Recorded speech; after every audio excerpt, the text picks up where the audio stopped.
The movie begins with Yuri, who tells us that in the mountains near their town, strange creatures called Ochi live. To protect the village from them, guards are posted from 10 p.m. to 6 a.m. because the Ochi come down from the mountains at night. One night, we see a group of children heading into the forested mountains, led by a hunter named Petro. Yuri is among them, and all the kids are carrying rifles. Before they head in, Petro hands Yuri a knife and tells him to keep it for self-defense in case anything goes wrong. Finally, we get a look at the Ochi, blue, monkey-like creatures happily playing in their natural habitat. But under Petro's orders, some children start setting trees on fire while others trap the paths to block the creatures. The rest beginanting the Ochi. Suddenly, it's as if the Ochi world is being torn apart. The humans want to eliminate them to keep their town safe. During the chaos, one of the Ochi crashes into Yuri. She appears frightened yet brave, standing in front of Yuri. Her baby is stuck in a tree, and she's trying to save him. Touched by her emotion, Yuri climbs up to help the baby down. But before he can do so, one of Yuri's companions attacks the mother Ochi, injuring her badly. She escapes with her wounds, but her baby is left behind in the forest. By morning, Petro returns to the village with the children, praising them for a job well done, though he complains about the food. He encourages them to work harder, especially like Rubato, who had attacked the Ochi mother. Later, while they are eating, Petro insults Rudy for her poor performance. Rudy becomes upset and storms off into the forest. To calm herself down, Rudy wanders deeper and hears a loud noise coming from a cave. As she approaches, she sees the same baby Ochi caught in a trap, the one whose mother couldn't save him. Scared at the sight of Yuri, the Ochi cries out. But instead of hurting him, Yuri gently frees him using a stick. The baby Ochi tries to run, but because of his injuries, he struggles to move. Feeling sorry for him, Yuri hides him in her bag and secretly brings him home. After bandaging his wounds, the baby Ochi begins to realize that Yuri isn't a threat. Slowly, a bond starts to form between them. They begin playing together like friends. But when they hear gunfire from children practicing outside, the Ochi becomes terrified, reliving the traumatic night before. He starts screaming. Worried, Yuri tries to quiet him, but the sound reaches the others outside. While looking for the noise, Rubato arrives with a gun and spots the Ochi. Just as he aims to shoot, Yuri steps in front to protect the little one. She pleads with Rubato, saying, "He's just an innocent child, scared and lost from his mother. He won't harm us.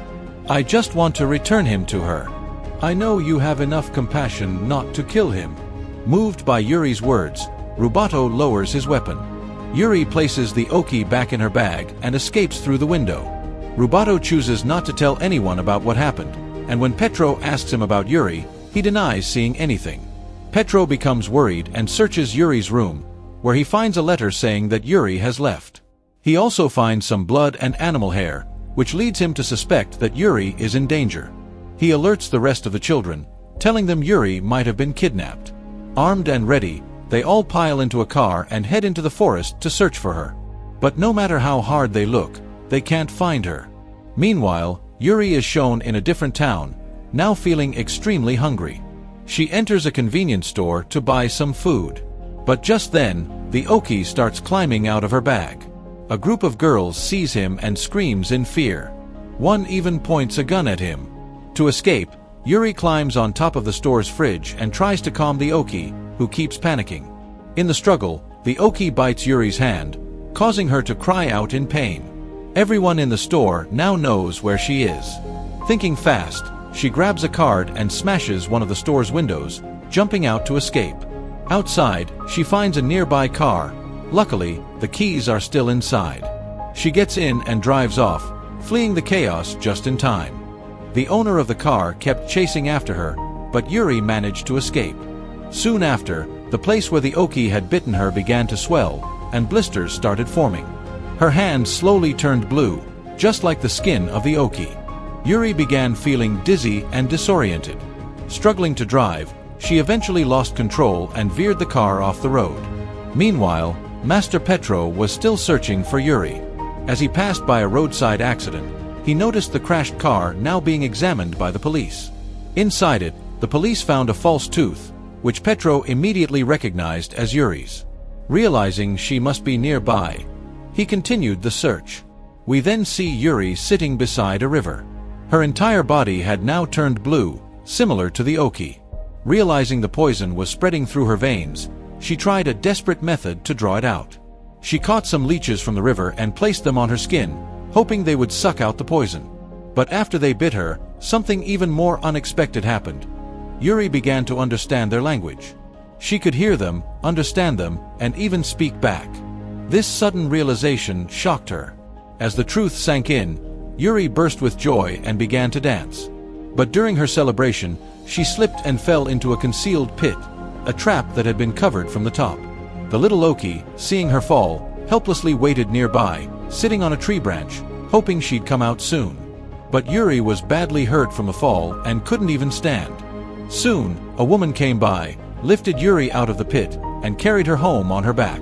When Yuri woke up, she looked around and called the woman Mom. Yes, the woman who rescued her was indeed her mother. Yuri asked, "Mom, where's that Oki child? I have to find his mother. You won't believe this. I can understand his language." Her mother calmly replied, "That's not surprising, Yuri. I'm the one who taught you that language." She then picked up a fruit-like object from the side, which produced a sound similar to the one the Oki made. Hearing this, Yuri insisted, "No matter what, I have to return that child to his mother." I can't live in vain, the way you once left me. Outside the house, Rubato sat in the rain, unaware that Yuri was inside.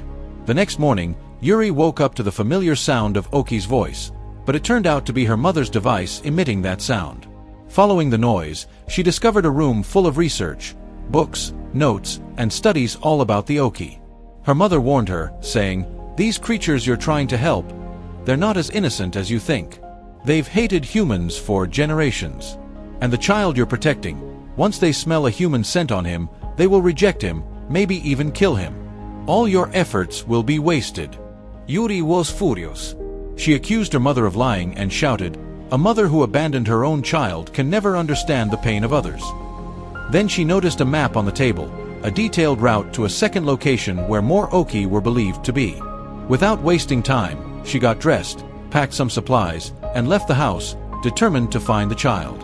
As Yuri left, Rubato saw her and quickly informed Master Petro. When Petro arrived at the house, Yuri was already gone. Inside, he met Yuri's mother and asked her about her daughter.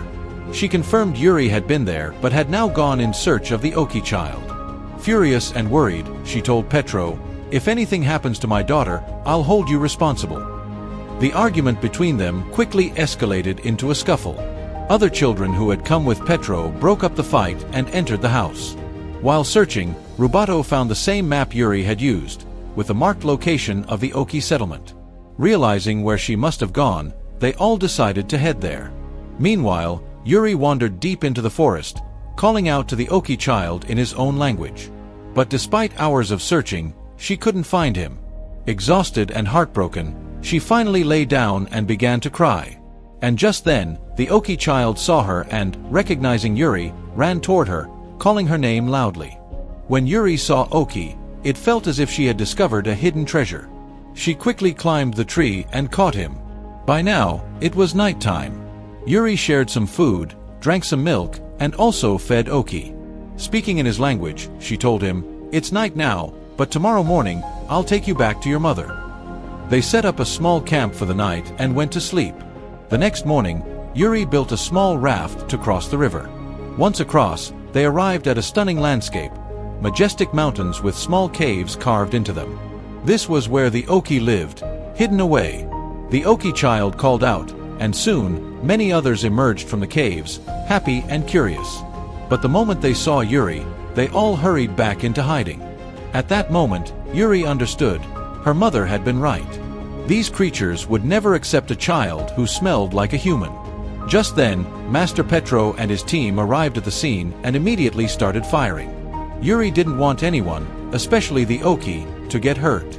While trying to protect him, the raft flipped over, throwing her into the river. Petro shouted for her to leave Oki and come to them, but Yuri didn't listen. To protect the child, she swam away into a deep gorge, a place considered dangerous by all. Petro, determined to save Yuri, chose to follow her into the gorge, despite knowing how risky it was, especially for the children. As he rushed through the gorge, Petro slipped and got his leg stuck between heavy wooden logs. He struggled, but the more he tried, the deeper he got trapped. Seeing this, Yuri rushed over to help. She tried pulling away the heavy logs, but they were too much for her alone. Then, Ochi appeared behind the wood and for the first time, looked Petro directly in the eyes. Petro stared back, and in that moment, he saw the innocence in Oki's eyes. He realized these beings weren't monsters as he had thought. For the first time, Petro felt a sense of affection towards the creature and let go of his hatred. Together, Yuri and Petro worked to free him. Finally, after several tries, Petro was released from the trap. Meanwhile, the other children, waiting near the vehicle, sensed something was wrong and followed Yuri's raft into the cave. Yuri's mother also arrived soon after, armed with a gun and flashlight, determined to find and protect her daughter. Eventually, Yuri and Petro emerged from the cave and found themselves in a breathtakingly beautiful valley. It wasn't magical, but the atmosphere felt enchanting, unlike anything they had ever seen. One by one, the Ochi stepped out and looked at the humans. Petro and Yuri hoped this would mark the beginning of peace between humans and the Ochi. But then, Petro noticed something disturbing. The hunter children, who had followed them, were quietly preparing their guns, just as he had trained them in the past. Petro rushed to stop them, but before he could intervene, one child fired a shot. Fortunately, it didn't hit any creature, but struck a nearby mountain instead. Still, the sound was enough to terrify the Ochi, who ran back to their caves, more frightened than ever. Trying to calm things down, Yuri's mother took out her flute and played a gentle melody. Then she spoke to the creatures in their language, explaining that the humans meant no harm, they only came to return one of their own. Hearing this, the Ochi slowly came out again. Yuri walked over and gently handed Ochi to his mother. The child immediately hugged her, and Yuri became overwhelmed with emotion watching the reunion of mother and child. She then looked back at her own mother, who stood with tears in her eyes. Yuri and her mother embraced, their broken bond finally mended. In the end, both mothers were reunited with their children, and we see a peaceful image of the two kids, Ochi and Yuri, smiling with their mothers. And with that, the movie comes to a close.